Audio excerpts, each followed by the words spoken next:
آپ مجھے بتائیے کہ جب یہ ابھی سیکنڈ ورلڈ وار ہوئی ہے تو اس کے اندر جو ہے وہ کیا حال ہوا تھا جرمنی کی انفراسٹرکچر کا، اور اس طرح اس میں کتابوں کا اور یہ سارا کچھ، ٹھیک ہے، اور اس نے جو تباہی پھیری تھی خاص طور پہ انگلینڈ کے اندر، لندن کے اوپر بمباری اور یہ وہ، تو بہت کچھ تباہ ہوا اس میں، لائبریریاں بھی تباہ ہو گئیں، اس کے اندر کتابیں بھی تباہ ہو گئیں، اس کے اندر جو ہے وہ لوگ بھی مارے گئے، لیکن کیا جو ہے وہ وہاں سے سائنس ختم ہو گئی؟ نہیں. کیوں نہیں ختم ہوئی؟ کیونکہ وہ سوچ کہ ہم نے جو ہے وہ اس کو پڑھنا ہے اور اس میں ایکسل کرنا ہے، وہ ایگزسٹ کرتی تھی. سائنسدان پھر پیدا ہو گئے، اور آج دیکھ لیں کہ وہ لوگ کہاں پہنچے ہوئے ہیں. تو ہلاکو خان کا اب وہ جو ہے اگر اس نے حملہ کر دیا اور اس نے بغداد کو تباہ کر دیا، تو پھر جو ہے وہ مسلمانوں نے توبہ کر لی، ہاتھ جھاڑ دیا، انہوں نے کہا جی ہوں تے ایسی پڑھنی نہیں. تو اس کا مطلب یہ ہے کہ سوچ ہی نہیں تھی یہ کہ ہم نے اس طرف چلنا ہے. وہ پرانی کتابیں تھی جو رکھی ہوئی تھی، وہ جل گئی، انہوں نے کہا چلو جان چھوٹی. تو یہ جو سٹارٹ ہوا ہے یہ اس زمانے سے سٹارٹ ہوا ہے، 1000 اے ڈی کی بات ہے یہ تقریباً. تو وہاں سے پھر جو ہے اس سے پہلے 1000 اے ڈی سے پہلے مسلمانوں نے بہت ترقی کی. جیسے ہم جانتے ہیں الجبرا بھی مسلمانوں کی ایجاد ہے، اور بے شمار ان کی جو ہے نا وہ انہوں نے سائنس کے ہر شعبے میں انہوں نے ترقی کی تھی. لیکن جب اس طرح کا فتوے آئے تو جو ہے وہ پھر لوگ پیچھے ہٹ گئے. اور انفارچونیٹلی یہ ہے کہ وہ اکیلے امام غزالی نے تو سٹارٹ لیا تھا نا، اس کے بعد سے یہ سوچ جو ہے وہ 1000 اے ڈی سے لے کے 2024 آ گیا ہے، 1000 سال اور گزر گئے ہیں. یہ سوچ آج بھی ایگزسٹ کر رہی ہے. وہ والی سوچ جو اس 1000 اے ڈی سے پہلے والی تھی وہ نہیں پیدا ہو سکی مسلمانوں کے اندر دوبارہ سے، کیونکہ جو ہے وہ یہ جو کلرجیز ہمارے جو سو کالڈ علماء تھے انہوں نے اٹھنے نہیں دیا مسلمانوں کو، اور وہ ان کو ڈیپتھ میں ہی لیتے چلے گئے. اور آج دیکھ لیں گے کیا حالات ہے کہ وہ میں یہ جو آج بھی جو ہے نا وہ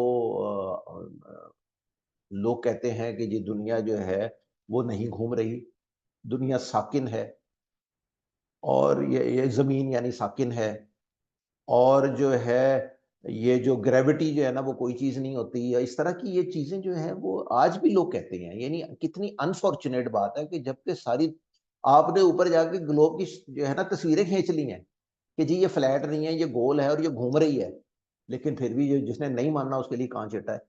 تو وہ اس 1000 سال میں ابھی تک جو ہے وہ مسلمان ویسے کے ویسے ہی ہیں، بلکہ اور نیچے چلے گئے.